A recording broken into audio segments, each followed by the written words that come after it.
Guys এই কিন্তু মাছ ধরে নিয়ে আসলাম। এখানে দেখেন আমি কিন্তু পেয়েছি এই গলদা চিংড়ি মাছ, এই কিন্তু ছেড়ে দিলাম।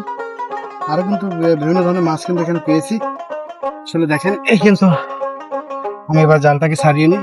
এই কিন্তু চিংড়ি মাছ পেয়েছি। এই দেখেন আরো পেয়েছি কিন্তু এই বাগদা চিংড়ি।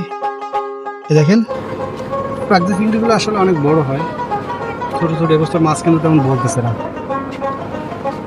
এই দেখেন বিভিন্ন ধরনের চিংড়ি মাছ কিন্তু এখানে পেয়েছি। তো ডিমগুলো বিরিয়ানি খেতে দিলাম।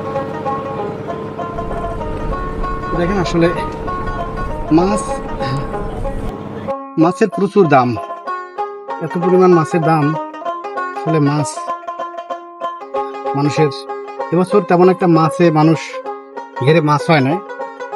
এবছর তেমন মাছ মানুষের ঘেরে হয় না, ছাড়ছে কিন্তু মাছ হয় না। এবছর অনেক মাছ ভাইরাসে কিন্তু মারা গেছে, এই জন্য মাছের সংখ্যা কম। এবং মাছের সংখ্যা কম থাকলে মাছের দাম কিন্তু বেশি থাকে, এটা হয়তো আপনাদের জানাই আছে।